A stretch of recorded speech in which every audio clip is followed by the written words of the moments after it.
जय हिंद प्यारे बच्चों, मैं जितेंद्र कुमार पांडे आपका स्वागत करता हूं आपके अपने ही YouTube platform target with Jitendra पर। प्यारे बच्चों, इस समय हम लोगों का इंग्लिश ग्रामर का शानदार सीरीज चल रहा है और इस सीरीज के अंतर्गत हम लोग पढ़ रहे हैं वॉच, वॉइस, एक्टिव और पैसिव वॉइस, जिसका आज 11वां पार्ट और अंतिम पार्ट है। आज के इस पार्ट में हम लोग मॉडल एक्सिलरी वाले वाक्यों का और इन्फिनेटिव वाले वाक्यों की पैसिव बनाना सीखेंगे। परीक्षा में आएगा, कम्पिटिटिव लेवल में तो विशेष करके ये आता है और बहुत ही शानदार है। आप अगर इससे पहले की समस्त क्लासेस को नहीं देखे हैं तो आप लोग उन समस्त क्लासेस को देखने के लिए प्लेलिस्ट में जाइए, डिस्क्रिप्शन में जाइए और उनको देख लीजिए। और आने वाले क्लासेस को देखने के लिए चैनल को सब्सक्राइब करें, बेल आइकन दबाना ना भूलें, जिससे समस्त अपडेट्स मिलते रहें। चलिए हम लोग शुरुआत करते हैं बिना किसी देरी के। तब तक आप लोग इसे लाइक कर दीजिए और अपने मित्रों के पास शेयर भी कर दीजिए।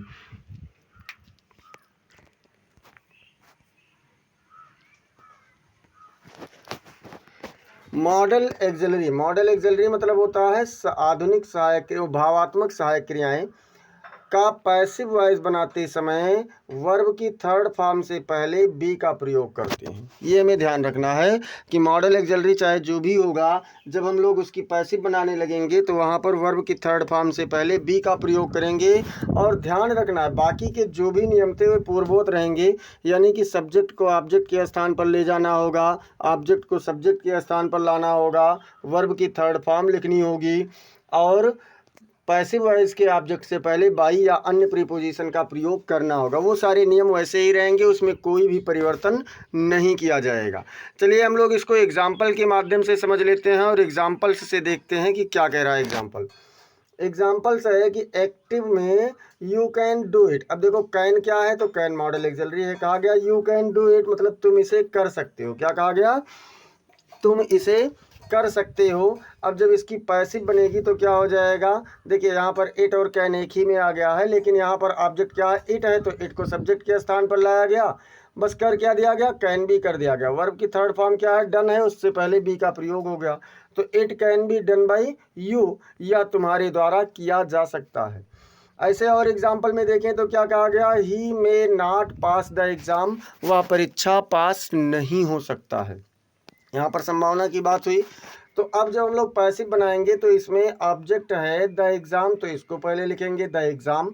उसके बाद में मे है तो मे का प्रयोग कर लीजिए, नाट है तो नाट भी लगा लीजिए।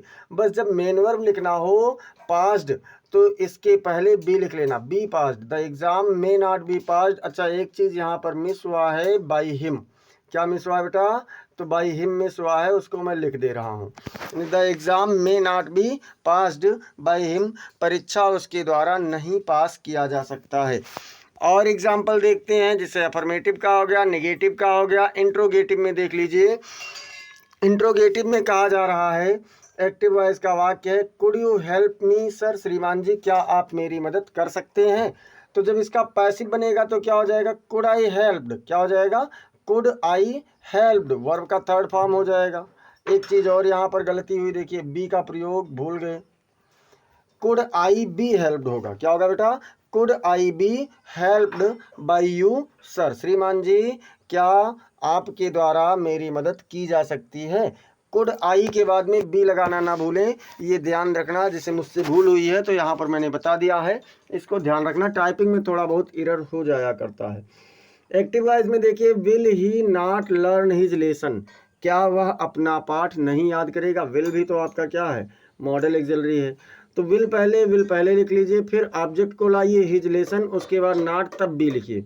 Will his lesson not be learned by him, क्या उसका पाठ उसके द्वारा नहीं याद किया जाएगा।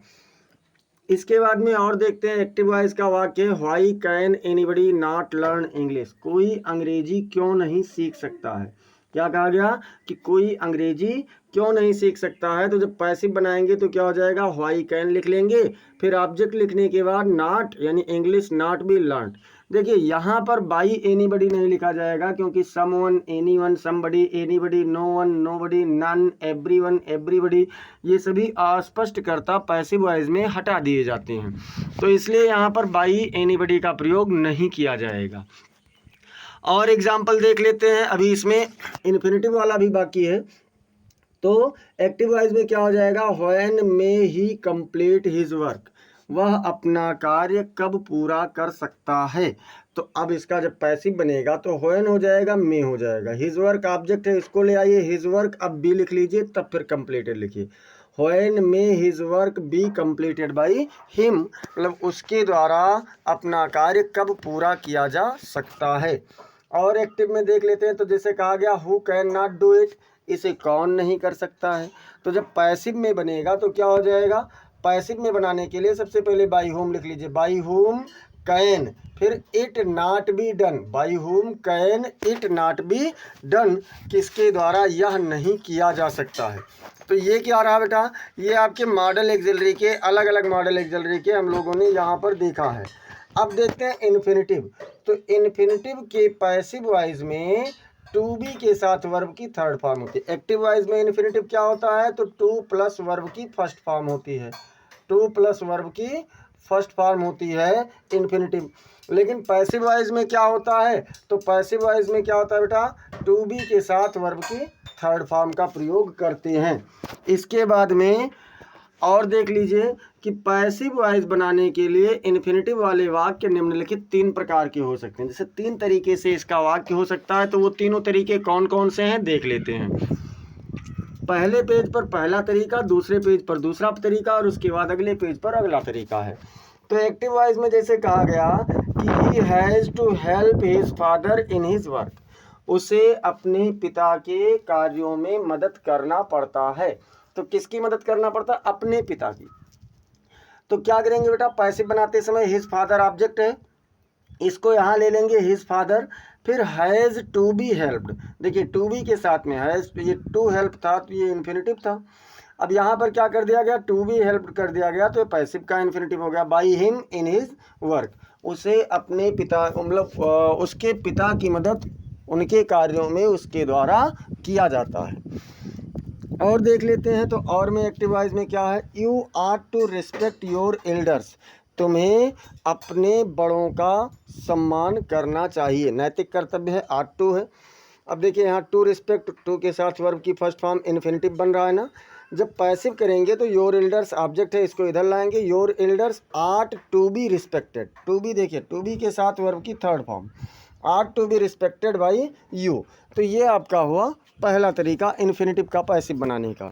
अब दूसरे तरीके का वाक्य कौन सा हो सकता है इन्फिनिटिव में, तो दूसरे तरीके का वाक्य हो सकता है एक्टिव वॉइस में, देख लीजिए, there are 2 rupees to spend, मतलब क्या हुआ, खर्च करने के लिए 2 रुपये हैं। There are 2 rupees to spend, यानी खर्च करने के लिए 2 रुपये हैं। तो जब इसकी पैसिव बनेगी तो क्या हो जाएगा, देयर आर 2 रुपीज़, मतलब 2 रुपये हैं, ठीक है, टू बी स्पेंट। बस इसमें आपको थोड़ा सा ध्यान रखना है, जब देयर आर वाला वाक्य मिले लास्ट में बस टू के बाद बी लगा करके वर्ब की थर्ड फॉर्म। यहाँ देखिए, तो यहाँ टू स्पेंड था, मतलब टू के साथ वर्ब की फर्स्ट फॉर्म था, और यहाँ पर टू बी स्पेंट है, मतलब कि वर्ब की थर्ड फॉर्म है।